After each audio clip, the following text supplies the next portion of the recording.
आजच डाउनलोड करा आणि तुमच्या आवडत्या मालिकांचा आनंद लुटा। अहो जेवण तयार आहे, चला जेवायला। चला गोपाळ आलास, चल हातपाय धुवून घे आणि जेवायला चल। गोपाळ, लग्नाची लई खरेदी बाकी आहे। तू जोर पैसे देत नाही ना तोवर काहीच होणार नाही। कधी देतो पैसे? ताट वाढली। अहो तुम्हाला पण वाढू? आता भूक नाही मला। अहो तुम्हाला हीच वेळ मिळाली का पैशाचा इच्छा काढायची? का त्याच्या बुडाला काय आग लागली का?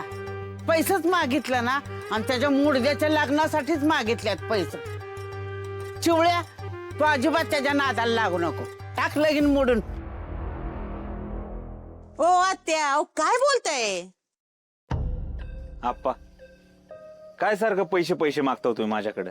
लग्नाच्या खरेदीमध्ये किती खर्च झाला माहिती आहे तुम्हाला? माझ्याकडे का पैशाची खाण आहे का सारखं पैसे मागताय? अहो तुम्ही असं का वागता? आणि तुम्हाला हीच वेळ घावतीये बाई विषय काढायला? आता यो असतो का घरी दिवसभर?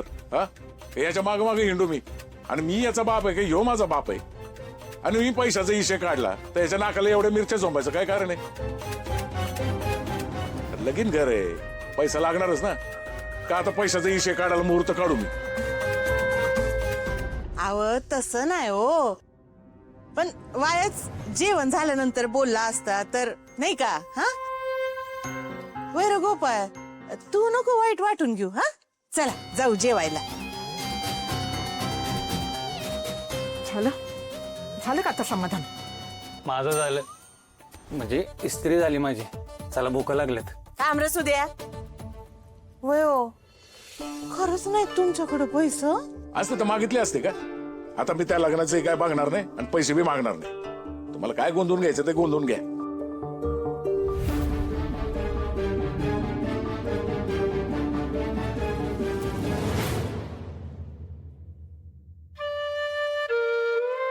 हे घ्या, एवढेच आहेत आता माझ्याकडे। 2 लाख मोजून घ्या। अरे का आधीच दिले असते तर एवढा तमाशा झाला असता का? हा? ए चिवळ्या, काय त्याच्याकडनं पैसे घेऊ नको। आता देईल आणि परत आहे ना घरदार लुटून नेईल। मायेचा भारी आणि चाटून वासरू मारी, अशी गत आहे त्याची। अहो आता तरी जेवता का?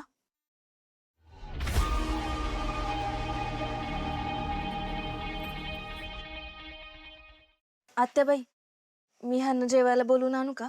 अगं मर्दी की तिकडे उपाशी, सारखं जेवायला चला जेवायला चला। हा लाडाची मैनान हात लावून देईना।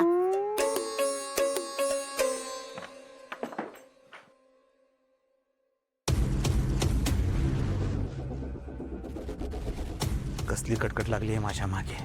इथे मी कातळवाडीतून माझे पैसे घेऊन जाण्यासाठी आलोय, आणि ह्या घरातली माणसं माझ्याच पैशांसाठी मागे लागली आहेत।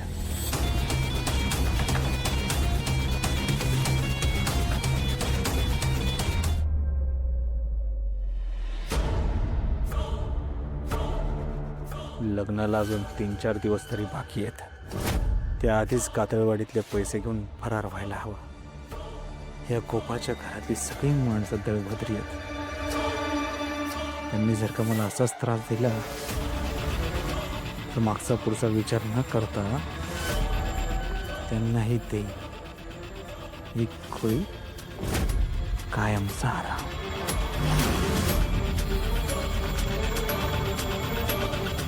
वाह गुरु, बोकाल मचा दिए बे।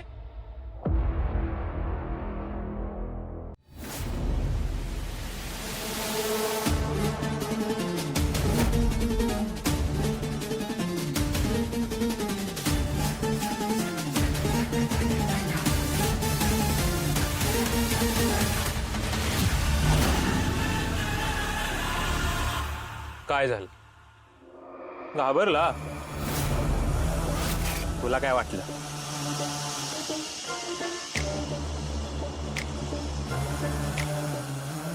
गोपाळ म्हणून माझ्या घरात येशील आणि घरातल्यांना येडं बनवशील आणि कातळवाडीतले पैसे घेऊन पसार होशील वय? नाही लागणार, तुझ्या हाती काहीच नाही लागणार। असाच मरशील रिकाम्या हाताने। गोपाळ, माझं नाव नको घेऊन नीच माणसा. माझा जीव घेतलायस. माझ्या घरातल्यांचा बळी नाही तुला मी घेऊन देणार. सोडणार नाही मी तुला.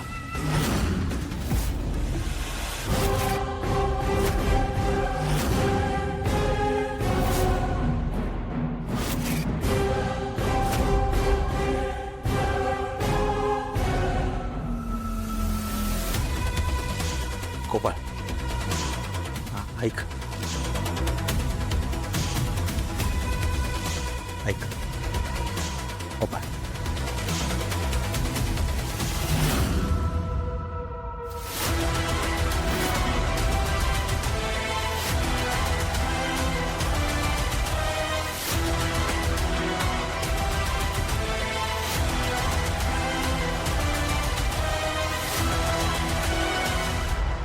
मी जास्त विचार करायला लागलोय का? मला भास होत आहेत. लवकरात लवकर कातळवाडीतले पैसे घेऊन इथे फरार व्हायला हवा. बायको,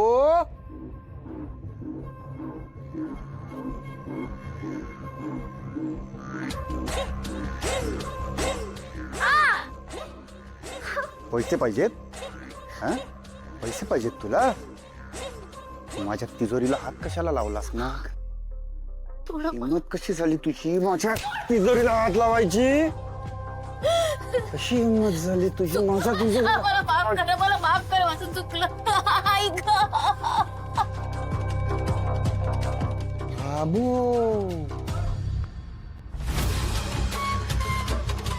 तुझ्या जखमांवर मलमपट्टी कोणी केली ग? हा? अरे, मी तर तुझे हात बांधले होते ना. डॉक्टर आला होता घरी? हा? नाही, मग जखमांवर मलमपट्टी कोणी केली तुझ्या? माझी मीच केली. तुझी तू केली? अरे बापरे, कसं काय केलं ग? दाखव करून. दाखव ना ही पट्टी कशी बांधली, कशी केली?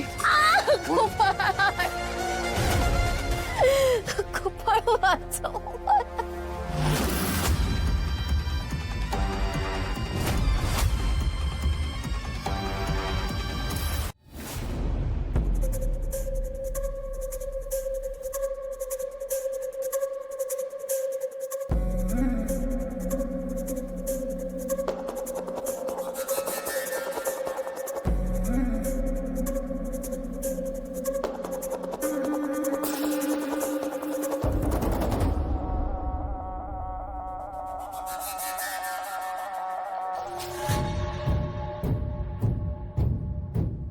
का वागते तू असं? त्रास होतो ग मला. माझं खरंच प्रेम आहे तुझ्यावर. तूच सांग ना, नशिबाने एवढा पैसा मिळालाय आणि कोणतरी न विचारता त्याला हात लावत असेल. डोकं नाही फिरणार माणसाचं? तप तप तप तप करतं डोकं. माझं पण फिरलं. माझं चुकलं. मला मला माफ कर. माझं चुकलं, खरंच चुकलं. प्रेमाने मागायचं ना माझ्याकडे, मी दिलं नसतं. अगं काहीच दिलंय ग मी तुला माझं. पैसा काय चीज आहे?